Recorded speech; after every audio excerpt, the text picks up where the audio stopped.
Once upon a time, in a teeny-tiny village with higgledy-piggledy houses, lived a father with his 3 sons. He loved his boys more than anything in the whole wide world, even more than fizzy pop or a brand new pair of socks. But this father had a problem, a really big one. You see, he had 3 splendid sons, but he only had one house. Just one.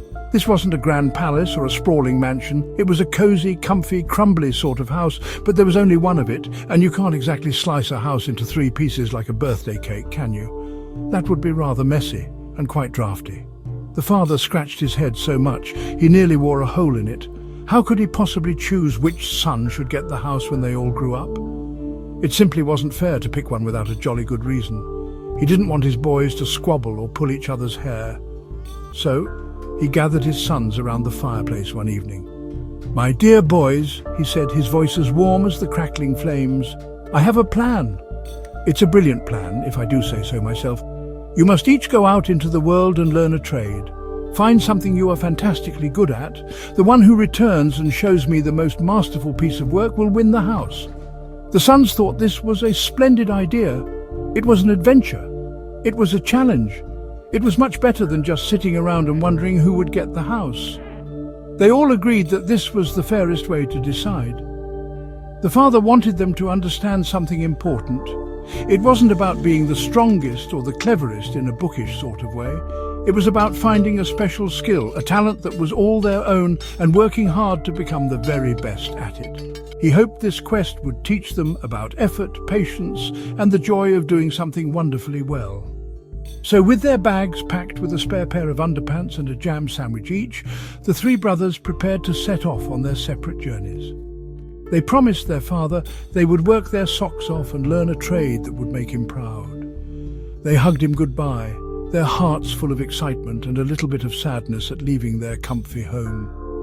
Each brother was determined to return as a master of his craft, ready to prove his worth and just maybe win that cozy, comfy, crumbly house for himself. Their grand adventure was about to begin. The eldest brother, who was a practical sort of chap, decided he would become a barber. People will always need their hair cutting, he thought, unless they want to look like a shaggy sheepdog. So he travelled to a bustling city and found the finest barber in all the land. This barber could shave a man so smoothly his chin felt like a polished pebble. The eldest brother learned how to lather up the soap until it was a big fluffy cloud and how to wield a razor with the steadiest of hands. He practiced every single day, snipping and trimming until he could give a haircut fit for a king. The second brother, who was quite clever with his hands, wanted to be a blacksmith. He loved the clang, clang, clang of the hammer and the fiery glow of the forge. He found a master blacksmith in a village nestled at the foot of a mountain. This blacksmith could turn a boring lump of metal into a beautiful swirly gate or a strong, sharp sword. The second brother worked hard, his face smudged with soot and his arms growing strong from swinging the heavy hammer. He learned how to heat the iron until it was as soft as toffee and shape it into anything he could imagine. Now the youngest brother was a thoughtful and gentle soul. He decided he would become a master fencer. Not the sort with swords, oh no. He wanted to be the best at mending things, at making broken things whole again. He found an old master craftsman who lived deep in the woods. This wise old man could fix anything, from a tiny broken teacup to a great big hole in a castle wall, making the repair so perfect you'd never know it was there. The youngest brother learned to be patient, to look closely, and to use the most delicate of stitches and the cleverest of patches. The years passed by, as years often do. Each brother worked diligently, never once giving up. The barber became so skilled he could shave a man while the fellow was galloping on a horse, though he didn't recommend it. The blacksmith could shoe a horse so quickly the horse barely noticed its new shoes. And the fencer became so masterful at mending that he could sew up a rip in a spider's web. They had all become true masters of their chosen trades, and they knew it was finally time to go home and show their dear old dad what they could do. The day finally came when the 3 brothers returned home. Their father was overjoyed to see them, his heart bursting with pride. "Welcome home, my wonderful boys," he exclaimed. "Now it's time to show me your marvellous skills." Just then, as if on cue, a little rabbit hopped out from a bush, zipping across the lawn. The eldest brother, the barber, whipped out his razor and a bowl of soap. With a flick of his wrist, whoosh, he lathered up the running rabbit and gave it a perfect shave, all without stopping it or giving it a single nick. "Bravo!" cried the father. "That is truly skillful work." A moment later, a grand carriage came rumbling down the lane at top speed. As it whizzed past, one of its iron wheels broke and flew off. The second brother, the blacksmith, didn't panic.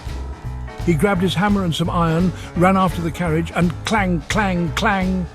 He forged a brand new wheel and fitted it onto the carriage, all while it was still moving. The carriage didn't even have to slow down. The father's jaw dropped. "Incredible!" he bellowed. "I've never seen such a speedy and brilliant repair in all my days. 2 sons, 2 absolutely amazing skills." Then it began to rain.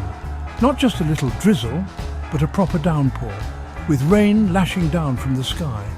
The rain fell so hard that it tore a huge gap in the wooden fence that went around their garden. Water started to flood the prize-winning cabbages. This was the youngest brother's moment. While his brothers had shown off with speed and flash, he calmly took out a needle and thread. He walked over to the broken fence and with tiny, perfect stitches, he sewed the planks of wood back together. He mended the hole so perfectly that when he was done, you couldn't even see the seam. The father walked over and looked closely at the fence. He ran his hand over the wood. It was perfectly smooth. There was no sign of a break at all. The fence was whole again, stronger than before, and the cabbages were safe. He looked at the shaved rabbit, which was looking a bit chilly. He looked at the carriage disappearing down the road. Then he looked at the mended fence. He smiled a knowing smile, for now he knew exactly who had won the house. His decision was made. The father gathered his 3 sons together once more. He looked at each of them with immense love. "My dear clever boys," he began, "you have all become true masters. You, my eldest, are a barber of breathtaking speed. And you, my second son, are a blacksmith of unbelievable talent." He then turned to his youngest son. "But you," he said, placing a hand on his shoulder, "you have won the house. Your brother's skills are amazing for showing off, but your skill, my son, is for mending and caring. You make broken things whole. You preserve and protect. That is the most valuable skill of all for looking after a home and a family." The 2 older brothers were not angry or jealous, not one bit. When they heard their father's words, they understood completely. They saw that their youngest brother's gentle talent for fixing things was indeed the most special. It was a skill that came from a place of love and patience. They rushed over and gave him a big hug, congratulating him on his victory. They knew their father had made the right and fairest choice. The house would be in the very best hands, hands that knew how to care for it and keep it safe for years to come. But the story doesn't end there. The youngest brother turned to his father and his siblings and said, "This house is big enough for all of us. Why should I live here alone?" And so that is exactly what they did.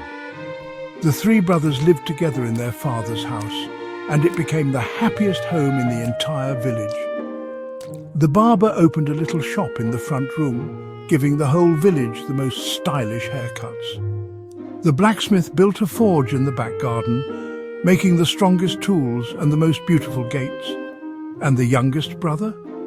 He looked after the house and everyone in it, always ready to mend a leaky roof, a wobbly chair, or even a broken heart. They pooled their money, shared their food, and cared for their father as he grew old.